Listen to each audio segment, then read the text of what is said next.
Intraday trading होती क्या है।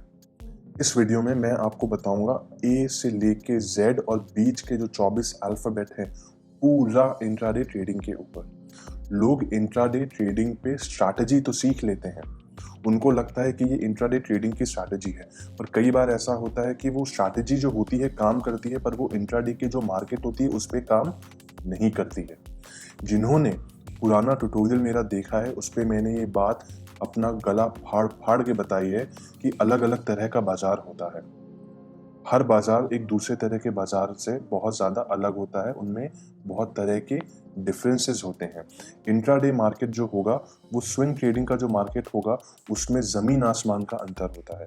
तो हो सकता है कि आपकी जो स्ट्रैटेजी है वो सही है, पर वो इंट्राडे ट्रेडिंग के हिसाब से नहीं है। उदाहरण के तौर पे मान लीजिए कि आप किसी बाटा के शोरूम में जाते हैं। मैं बाटा का नाम ले रहा हूं, अगर आप एडिडास वाले हैं तो आप एडिडास के शोरूम में चले जाइए, कोई समस्या नहीं है।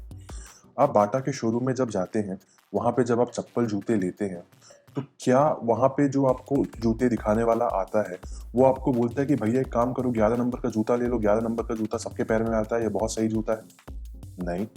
वो सबसे पहले क्या करता है, वो सबसे पहले आपके पैर का नाप लेता है। उसके बाद वो क्या करता है, उसके बाद वो आपसे पूछता है कि आपको किस तरह का जूता चाहिए। आपको मैराथन दौड़ना है, आपको क्रिकेट खेलना है, आपको फुटबॉल खेलना है, आपको सड़क पे चलना है, आपको बारिश में गीले में चलना है। ये बहुत ज़रूरी चीज़ है, क्योंकि तब वो आपको लेदर शू नहीं दिखाएगा। उसी तरह जब आप कोई भी ट्रेडिंग करते हैं तो आपको इन सारी तथ्यों का ध्यान रखना पड़ता है, और यही चीज इस वीडियो में आपको मैं पूरा बताने वाला हूं।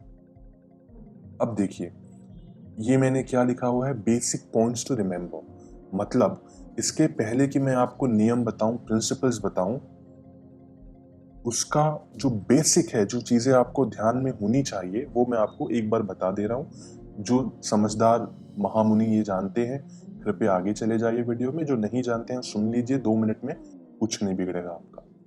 पहला क्या है कि इंट्राडे ट्रेडिंग होता है सुबह 9:15 से 3:30 बजे पीएम तक। ये माफ कीजिएगा, मैंने एएम लिख दिया है गलती से, मैं करेक्ट कर दे रहा हूं। फिर दूसरा क्या है कि इंट्राडे ट्रेडिंग में जो टाइम है वो एसेंस का होता है। मतलब ये है कि जो इंट्राडे ट्रेडिंग होती है उसमें, और स्विंग ट्रेडिंग में, और पोजिशनल ट्रेडिंग में, और जो हम इन्वेस्टिंग करते हैं लॉन्ग टर्म, उसमें सबसे बड़ा फर्क जो होता है, जो चीज़ जो इंट्राडे ट्रेडिंग को सबसे ज़्यादा कठिन बनाती है, वो है टाइम। ये टाइम फैक्टर है ना, ये बहुत ज़रूरी है इंट्राडे में आपकी जो एंट्री होती है, आपकी जो एग्जिट होती है, वो बहुत जल्दी होती है। मतलब कि ये फैसले आपको जल्दी लेने होते हैं। आप आराम से कुर्सी में बैठ के अपना टिका के और खुद टिक के फैसले नहीं ले सकते हैं। आपको हमेशा कुर्सी के आगे हिस्से पे बैठना पड़ेगा, स्क्रीन पे देखना पड़ेगा कि किस सेकंड मेरी एंट्री है और किस सेकंड मुझे यहाँ से निकलना है, और ये बहुत ज़रूरी है। बहुत से लोग तो ये समझते ही नहीं, उनको लगता है तो मामूली बात है, इस पे हम क्यों ध्यान दें। यही मामूली बातें जो हैं छोटी छोटी, जब आपके शरीर में घुसती हैं तो जगह जगह से आपका खून निकालती हैं। उसके बाद a trader must have confidence on his trading skills. अब बहुत से लोग हैं जिनको लगता है कि जो ट्रेडिंग स्किल्स है उसका मतलब होता है ज्ञान, नॉलेज। नहीं, ज्ञान तो ये भी है कि फुटबॉल का जो जूता होता है वो अलग होता है, क्रिकेट का जो जूता होता है वो अलग होता है। स्किल होता है कि जब आप उस फील्ड में जा रहे हो, जब आप उस स्पोर्ट्स को खेल रहे हो, तो क्रिकेट का जूता क्रिकेट में, फुटबॉल का जूता फुटबॉल में, और जहां बारिश हो रही है वहां पे जो वाटरप्रूफ जूते हैं उसको पहनो, उसको अप्लाई करो। नॉलेज को जब आप अप्लाई करते हैं सही तरीके से, तब वो स्किल्स बनती हैं। सिर्फ नॉलेज स्किल्स नहीं होता है। उसके बाद कई बार क्या होता है कि जो ट्रेडर है उसका जो नजरिया होता है बाजार का वो सही होता है, पर बाजार अपने वक्त के हिसाब से आगे बढ़ता है या अपने वक्त के हिसाब से वो रुक जाता है। तो इसीलिए ट्रेडर को ना जल्दी एंट्री लेनी चाहिए, माफ कीजिएगा, इसीलिए ट्रेडर को अर्ली एंट्री लेनी चाहिए और अर्ली एग्जिट लेना चाहिए। मतलब क्या है, मतलब अर्ली एंट्री का मतलब ये नहीं होता है कि एकदम पहले से आके प्रसाद लेके बैठ गए। अर्ली एंट्री का मतलब होता है कि जहां मान लो अगर आप ब्रेकआउट ट्रेडर हैं, ब्रेकआउट पे ट्रेड कर रहे हैं, तो जैसे ही आपका ब्रेकआउट हुआ आपकी एंट्री एक्टिवेटेड हो गई। अब आप जितना रुकेंगे अपनी एंट्री के लिए उतना ऊंचा आपको खरीदना पड़ेगा। जितना ऊंचा आप खरीदेंगे उसके बहुत ज्यादा नीचे आपका स्टॉप लॉस होगा। आपका जो रिस्क है वो बढ़ जाएगा, रिवॉर्ड जो है वो कम हो जाएगा। और ये बहुत ही घटिया चीज है, बहुत ज्यादा खतरनाक है ये। कुछ ट्रेडर्स क्या होते हैं, उनको लगता है कि जो ट्रेडिंग है ये कोई एम्प्लॉयमेंट है, और जो नेशनल स्टॉक एक्सचेंज है वो नेशनल एम्प्लॉयमेंट ब्यूरो है, कि इन्होंने ठेका लेके रखा है कि दिन का आपको 100 रुपए, 500 रुपए, 1000 रुपए बना के देंगे। ऐसा नहीं है। जिस दिन बनेगा उस दिन तबीयत से बनेगा, जिस दिन नहीं बनेगा उस दिन सब ले लेगा। अच्छा ट्रेडर और बुरे ट्रेडर का फर्क इतना होता है कि वो इस बात को समझता है, और अच्छे दिन वो बड़ा प्रॉफिट लेता है और बुरे दिन वो अपने कीपैड को छूता भी नहीं है ट्रेड को डालने के लिए। उसके बाद इंट्राडे ट्रेडर जो है उसको उसका ऑब्जेक्टिव, उसको उसका मकसद मालूम होना चाहिए। हमारा मकसद एज अ इंट्राडे ट्रेडर ये होता है कि अगर कोई ट्रेन हमको मालूम है अब ये रफ्तार पकड़ेगी तो हमको उस ट्रेन में बैठ जाना है। पर अब हमको ये भी मालूम होना चाहिए कि वो ट्रेन हमारे बैठने से चालू नहीं होगी, ना ही हमारे उतरने से वो ट्रेन रुकेगी। इसको बोलते हैं औकात कॉन्सेप्ट।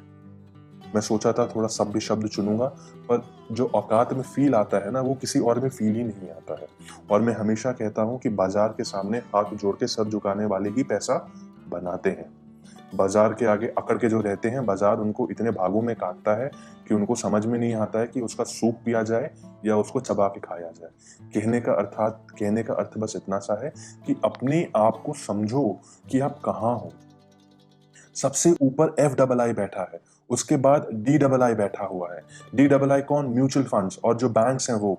उसके बाद बड़े बड़े रिटेलर्स, बड़े बड़े जो ट्रेडर्स हैं जिनके पास 100 करोड़, 200 करोड़ है ट्रेड करने के लिए, इतना बड़ा मार्जिन लेवरेज लेते हैं वो आते हैं। उसके बाद आती हैं ट्रेडिंग फर्म्स जो छोटे मोटे हैं।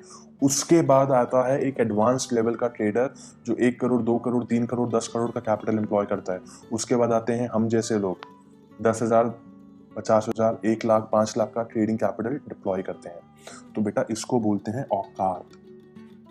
इस पे जिसको बुरा लग रहा है, अच्छी बात है, बुरा अभी ले लो।